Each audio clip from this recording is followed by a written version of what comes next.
नमस्कार दोस्तों, आप सभी का स्वागत है इस ऑनलाइन स्टडी क्लास वीर पथ पर। आज के इस वीडियो में हम वनों का अगला चैप्टर लेकर आए हैं। कुछ महत्वपूर्ण तथ्य, कुछ वन्य जीवों से संबंधित अधिनियम और वनों के लिए, वृक्षों के लिए बलिदान जिन्होंने किया उनके बारे में कंप्लीट डिटेल है। ध्यान से अंत तक वीडियो को देखें आप। तो शुरू करते हैं आज का ये वीडियो। सबसे पहला पॉइंट है, वन्य जीवों की सुरक्षा के लिए सर्वप्रथम सबसे पहला लिखित कानून कब बना? तो सम्राट अशोक के समय ही लिखित कानून बन चुका था। और संहिताबद्ध यानी क्रमबद्ध रूप से, कानूनी रूप से है वो क्रमबद्ध ऐसा कानून कब बना? संहिताबद्ध कानून कब बना? तो 1887 में, अंग्रेजों के समय 1887 ईस्वी में बना। और किस नाम से बना यह कानून, यह अधिनियम? वन्य पक्षी सुरक्षा अधिनियम। वन्य पक्षी सुरक्षा अधिनियम, इस नाम से यह कानून बना था, प्रथम संहिताबद्ध कानून। उसके बाद में आजादी के बाद की बात करें, देखो इनके अलावा कुछ अधिनियम मैंने वनों से संबंधित पहले वीडियो में बता दिए थे, कंप्लीट बताए थे पहले ही वीडियो में, विभिन्न अधिनियम पहले से लगाकर, जिसमें राजस्थान के वन विभाग के बारे में भी, राजस्थान की वन नीति के बारे में भी कंप्लीट डिटेल बता दी थी, और अन्य अधिनियम के बारे में, अलग अलग रियासतों के अधिनियम के बारे में भी बताया था। अब इसमें देखो 23 अप्रैल 1951 को, यानी आजादी के बाद, राजस्थान वन्य पशु, जब पहले बताए थे वो सब है, वो सब वनों से संबंधित थे, वन एवं वनस्पति से संबंधित है। यहाँ पर कुछ वन्य पशुओं से संबंधित, वन्य पक्षियों से संबंधित कुछ अधिनियम रह गए थे, तो वो इसमें शामिल कर रहा हूं। तो राजस्थान वन्य पशु एवं पक्षी संरक्षण अधिनियम 1951 बनाया गया। कब? 23 अप्रैल 1951 को, पॉइंट ध्यान रखना। उसके बाद में ये थोड़ा महत्वपूर्ण है, विशेष ध्यान देना इस पर, वन्य जीव सुरक्षा अधिनियम 1972, इसके बारे में अक्सर प्रश्न पूछे जाते हैं। भारत सरकार द्वारा 9 सितंबर 1972 को लागू किया गया। क्या? वन्य जीव सुरक्षा अधिनियम 1972, ये ध्यान रखना आप, भारत सरकार द्वारा 9 सितंबर 1972 को। और राजस्थान में ये कब लागू हुआ?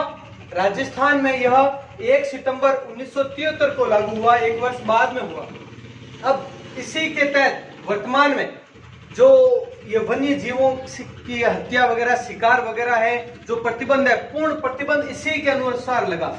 जो वन्य जीव सुरक्षा अधिनियम 1972 है, इसी के अनुसार है, इसी के अंतर्गत है। वन्य जीवों के शिकार पर पूरी तरह से पूर्ण प्रतिबंध लगाया गया। राजस्थान में ये 1 सितंबर को लागू हो गया था 1973 को। अब आगे देखो, 4 मार्च 2014 को राजस्थान वन संशोधन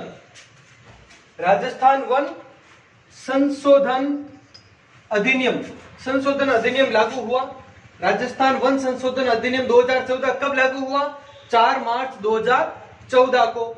उसके बाद में देखो, भारतीय वन अधिनियम 1980 के तहत, ये पहले बता चुका हूं मैं, पहले ही वीडियो में, वनों का जो पहला वीडियो है उसमें बताया था मैंने भारतीय वन अधिनियम 1980 के बारे में। और इसी अधिनियम के तहत 1981 में, यानी अगले ही वर्ष, भारतीय वन अनुसंधान केंद्र की स्थापना की गई। कहां पर की गई? देहरादून में की गई। इसके बारे में मैं आपको बता चुका हूं। और यही है वो विभिन्न, अभी जो रिपोर्ट बताई थी आपको, वन रिपोर्ट 2019-20, उसके आंकड़े किसने जारी किए? इसी के द्वारा, भारतीय वन अनुसंधान केंद्र के द्वारा ही ये आंकड़े जारी किए जाते हैं। ये मैं आपको बता चुका हूं।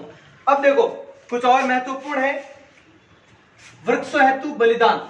राजस्थान में इस वृक्ष हेतु बलिदान है वो युगों से चलते आ रहे हैं।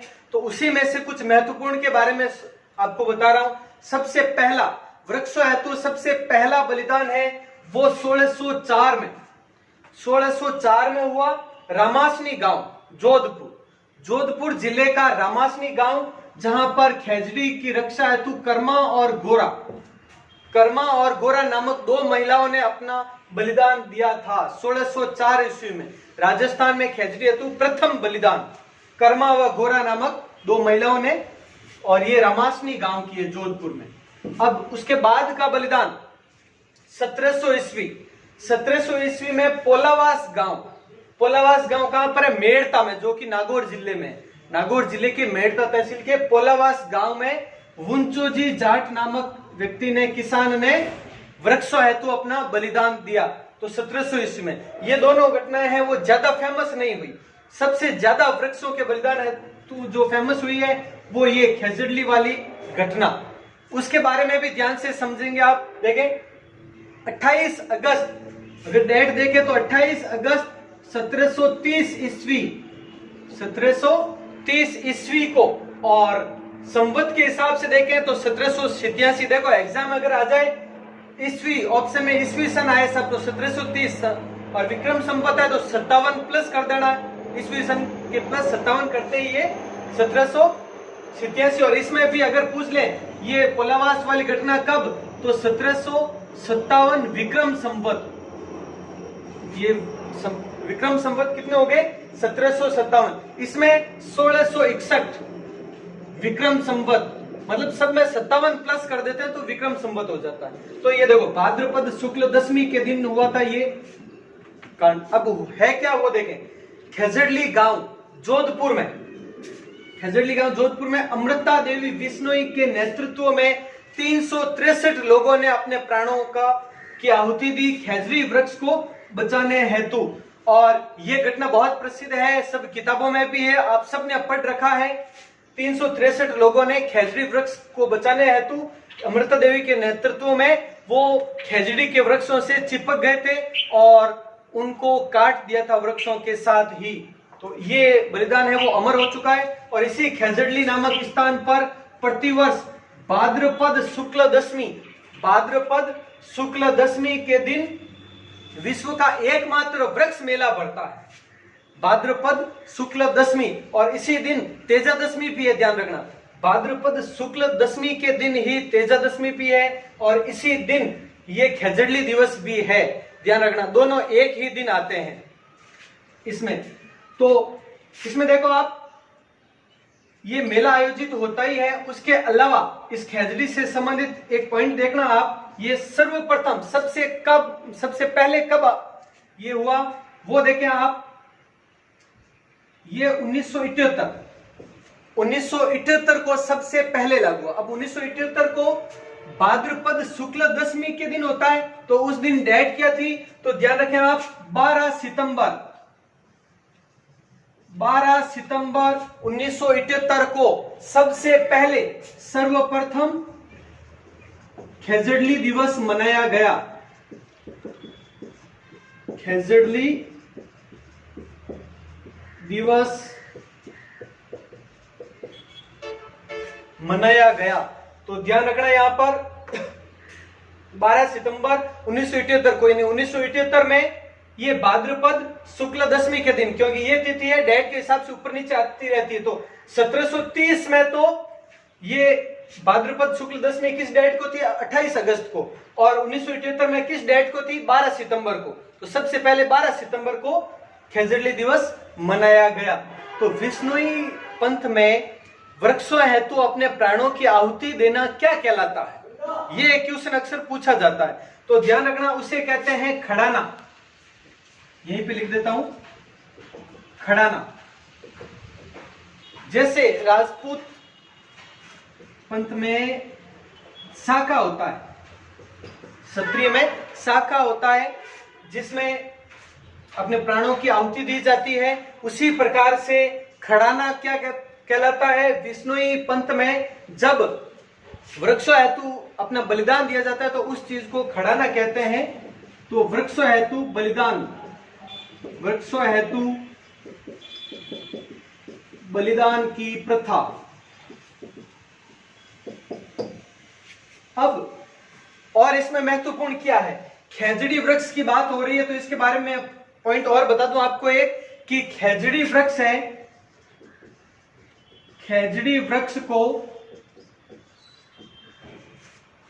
इस खेजड़ी वृक्ष पर 1988 में 60 पैसे का डाक टिकट जारी हुआ,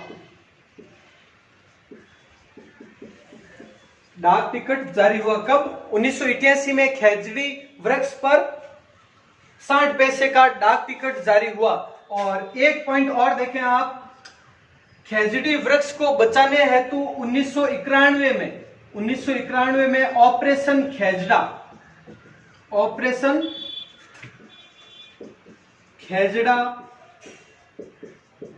प्रारंभ किया गया। तो ये पॉइंट भी ध्यान रखें आप, एक बार स्क्रीनशॉट ले लें, फिर आगे शुरू करते हैं। अब कुछ प्रमुख वृक्षों और वनस्पतियों के बारे में जान लेते हैं। देखें, सबसे पहले तो प्रमुख राजवंशों के आराध्य वृक्ष कौन से हैं इसके बारे में जानते हैं।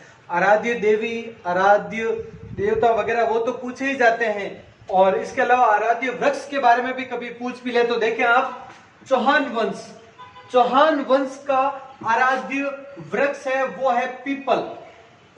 ध्यान रखें आप, चौहान वंश का आराध्य वृक्ष कौन सा है? पीपल। कच्छावा वंश का वट वृक्ष, कच्छावा वंश का आराध्य वृक्ष कौन सा है? वट वृक्ष।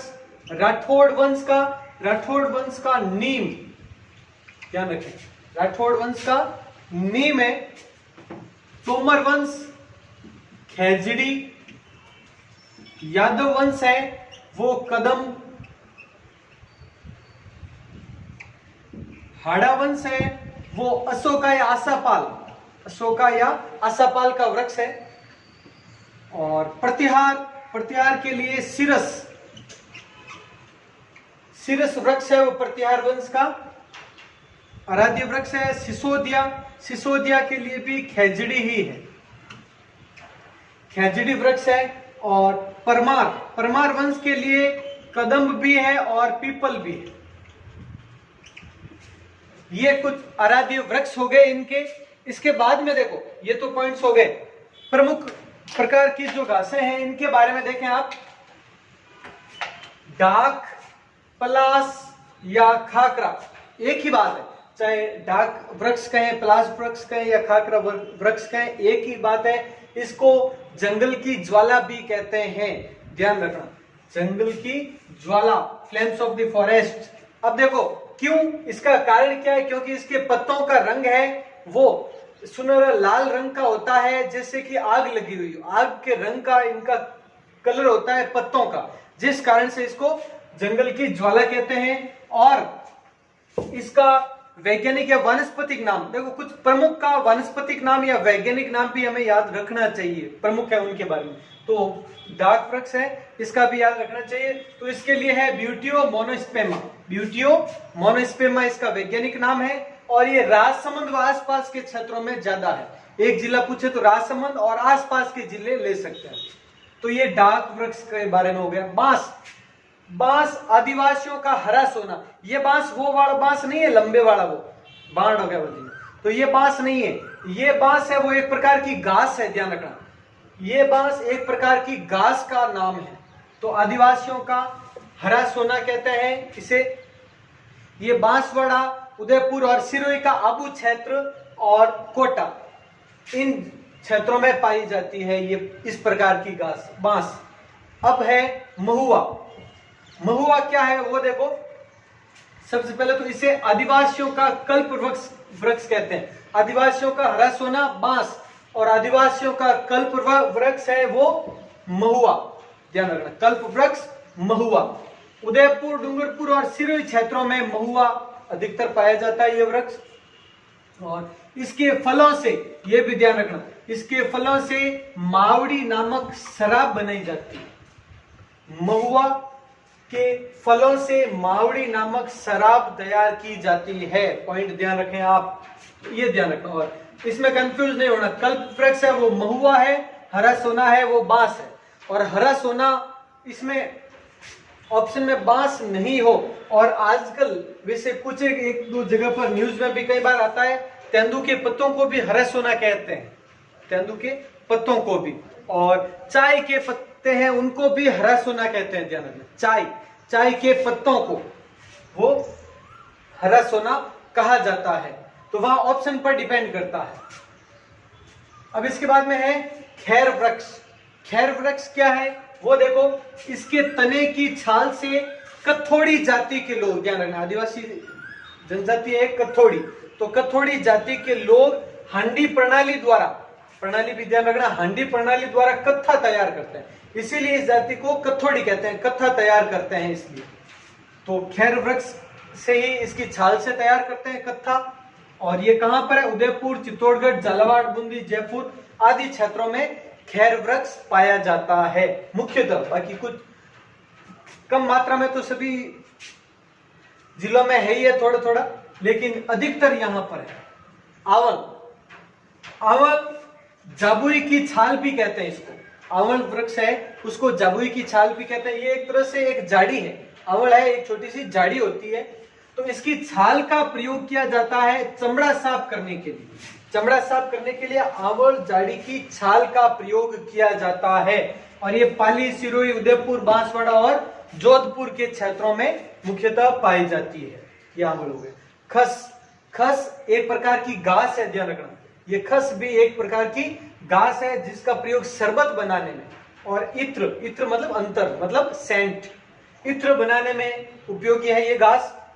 ये भरतपुर, करौली, सवाई माधोपुर और टोंक, भरतपुर, करौली, सवाई माधोपुर और टोंक में मुख्यतः पाई जाती है खस घास। उसके बाद में सालर वृक्ष, सालर या साल वृक्ष है वो देखो उसका प्रयोग है वो रैगजीन के डिब्बे पैक करने में किया जाता है। रैगजीन के डिब्बे जो पैकिंग होती है उस पैकिंग के लिए इसका प्रयोग किया जाता है। और ये कहां पर है? उदयपुर, चित्तौड़गढ़, सिरोही, राजसमंद, अजमेर, अलवर, जयपुर आदि जिलों में ये पाए जाते हैं। ये भी ध्यान रखना है हमें। सेवण घास या लिलोन, इसके बारे में पहले भी चर्चा कर चुके हैं। सेवण घास और लिलोन, लिलोन इसका स्थानीय नाम है। देखो सेवण घास है वो एक लंबे पत्तों वाली, ये सर्वाधिक लंबी घास सेवण ही होती है, लंबी घास होती है और स्थानीय नाम इसका लिलोन है। लाठी सीरीज जो कि राष्ट्रीय मरु उद्यान जैसलमेर में है और उसी लाठी सीरीज में ये सेवण घास मुख्यतः पाई जाती है। इसका वैज्ञानिक नाम लेट्यूकस सिंडिकुस है सेवण घास का, तो ध्यान रखिए। दामन घास, दामन जो दुधारू पशुओं के लिए सर्वाधिक उपयोगी है, दामन घास। तो ये दामन है जिसे सेंचुरस सिलरीज वैज्ञानिक नाम है इसका, सेंचुरस सिलरीज है। दामन घास है पश्चिमी राजस्थान में ज्यादातर पाई जाती है और बाकी कम मात्रा में सभी जिलों में है। विशेष नहीं है इसके लिए कि इसी जिले में यह अधिकतर है। तो इतना ध्यान रखना है। दामन क्या है? एक प्रकार की घास है, ऐसा पूछा जाता है। जैसे कि ये दूब या डाब, दूब या डाब है, ये क्या है? ये भी एक प्रकार की घास है जिसे दोबड़ी कहते हैं। दोबड़ी, दूब या डाब पूजा या हवन आदि के लिए उपयोगी होती है, पवित्र घास होती है एक प्रकार की। जैसे बाकड़ा उकाड़ी क्या है या गोखरू क्या है, ये भी ऊंटों हेतु उपयोगी घास होती है, बागड़ा उकाड़ी या गोखरू। इनके बारे में तो हो गई। अब प्रमुख है एक और तेंदू, तेंदू इसके बारे में काफी बार एग्जाम में क्वेश्चन पूछा गया है। टिमरू भी कहते हैं, तेंदू या टिमरू। और इसके फलों को, तेंदू के फलों को क्या कहा जाता है? वागड़ का चीकू।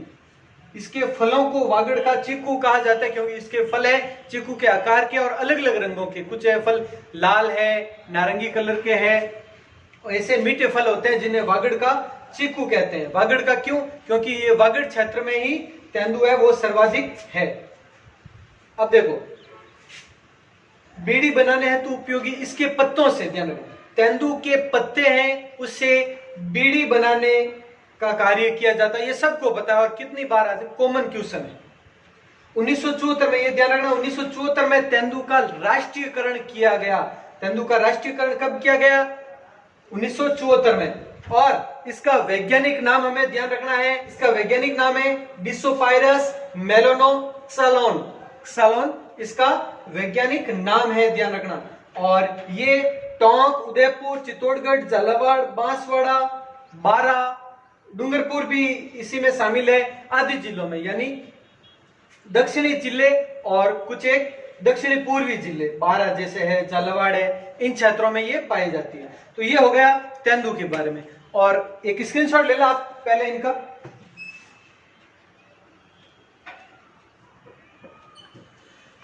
अब देखें ये हो गया आपका चौथा पार्ट वन एवं वनस्पति का।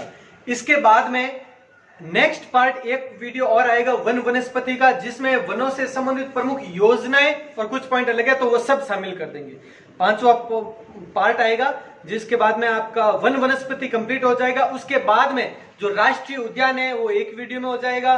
वन जो अन्य वन्य जीव अभ्यारण्य है उसके बारे में आखेट निषेध क्षेत्र वो अलग हो जाएगा पार्ट पूरा का पूरा। ये वनस्पति के बारे में लास्ट पार्ट है, वो अगले वीडियो में आएगा। तो ठीक है, मिलते हैं अगले वीडियो में। जय हिंद, जय भारत।